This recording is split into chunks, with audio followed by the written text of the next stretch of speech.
Hi guys, I'm Naomi from Jealous of the Birds and welcome to Jealous of the Bops. This is a new little series I'm going to do where I just come on here and share with you some music that I'm really digging. When I was a teenager, I always kind of fantasized about being one of those late night radio hosts that just get super cozy in a corner and share some really cool music. So that's what I'm going to do. My favorite thing about this video is that nobody but me will truly know if I'm actually wearing trousers right now. I'm gonna focus on 2 artists per episode and pick an album by each and a couple songs and just talk about why I like them. So for this episode, I'm gonna focus on Patti Smith's Horses and Nirvana's In Utero. So let's start with Patti Smith. The first song is Gloria in Excelsis Deo. I feel like this song is a really good introduction to Patti Smith as a vocalist and performer. Gloria in Excelsis Deo is Latin for glory to God in the highest, and it's actually a really renowned hymn that was sang by the angels when the birth of Christ was announced, and the kind of magnitude of that and what that meant for humanity. And so Patti Smith has taken that kind of religious connotation and reverted it so that it's not directed towards a god or a religious icon, that it's directed to this very human experience of attraction and love for this woman Gloria.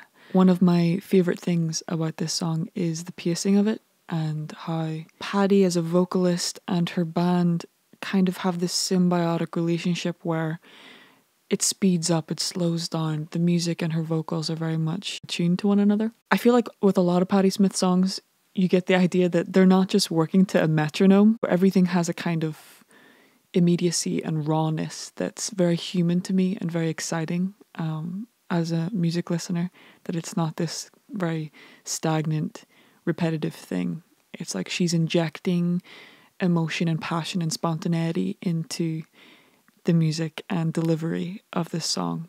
It also features one of the most gripping opening lines of a contemporary rock song ever, in my opinion. She opens the song with the line, "Jesus died for somebody's sins, but not mine."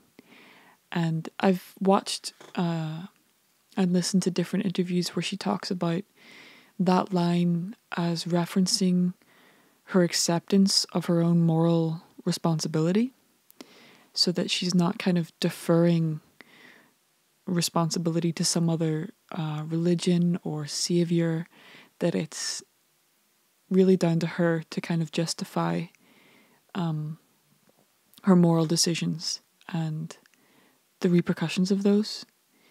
And I think that's a very courageous thing. It's one of those lines that's been misinterpreted by many music critics and listeners, but if you really have explored Patti Smith's work and her kind of sensibility as an artist, you kind of realize that she has a very strong respect and artistic connection to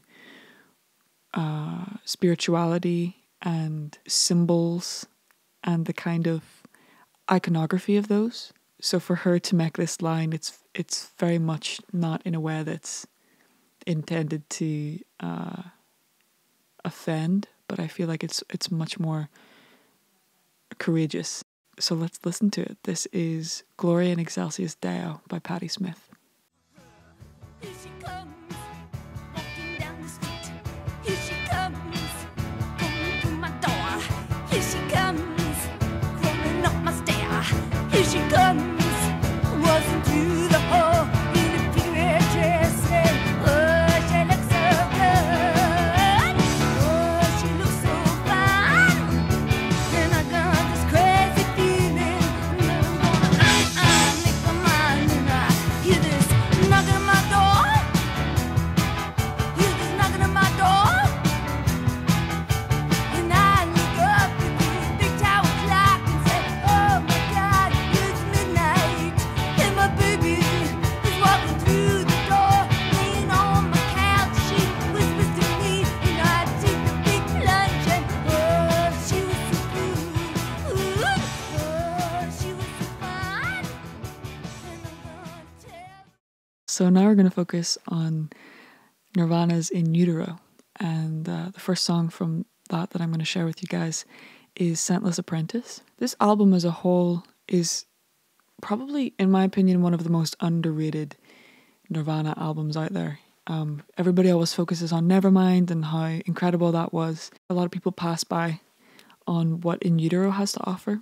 I think they went back to a lot of their kind of lo-fi grungy roots in terms of the production. The songs on this record really demonstrating how he's kind of pulling from other sources artistically, and different narratives and art forms that he finds interesting, and kind of weaving them into his own songwriting, which is really just a testament to the kind of artist Kurt was. This song, Scentless Apprentice in particular, is really indicative of that. I watched an MTV interview with Kurt where he was talking about the inspiration for this song, and it was actually, he'd been reading a novel by Patrick Suskind called Perfume, the story of a murderer. It's set in 18th century France and focuses on a guy who was born with an exquisite sense of smell. He's this kind of misanthropic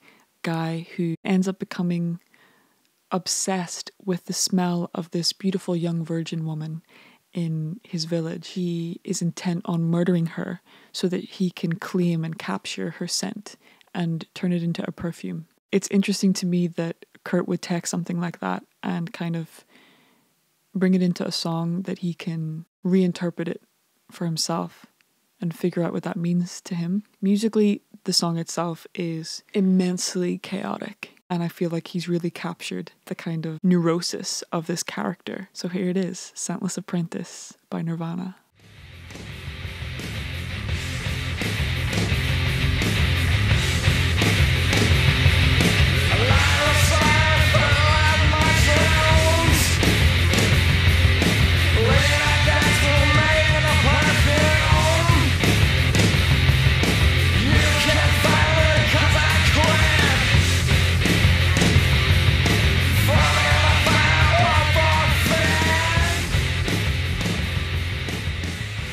The second song from Horses that we're going to focus on is Redondo Beach.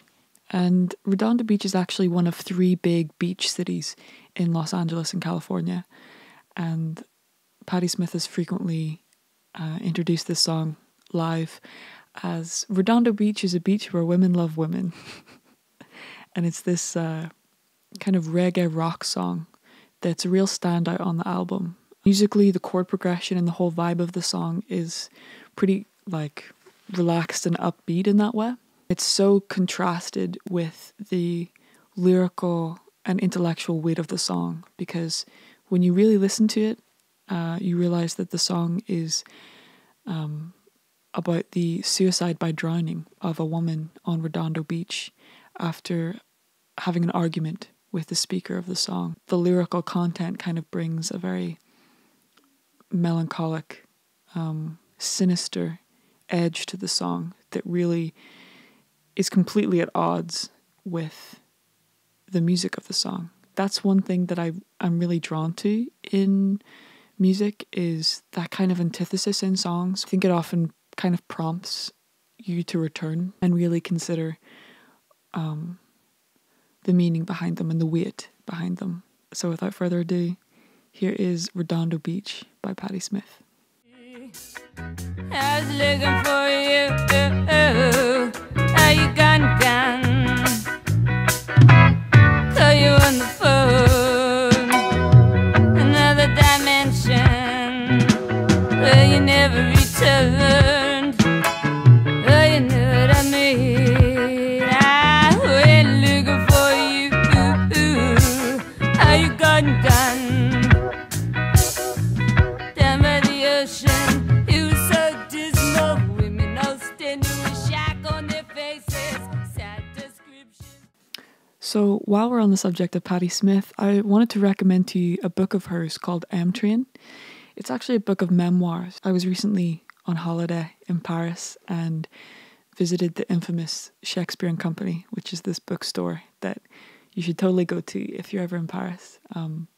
But this is one of the books I got. It basically kind of charts a whole bunch of different events in Patti Smith's life, And it really gives an insight into the things that interest her as an artist. I think it's interesting to kind of contrast something like her 1975 album Horses, when she was this young punk and had this kind of new romantic edge to her, with Patti Smith, who is in her late 60s when she was writing this book, who still has all those qualities, but they've just been refined by her age and experience. So I would definitely recommend Patti Smith's Train. The next song by Nirvana that I want to play for you guys is Dumb.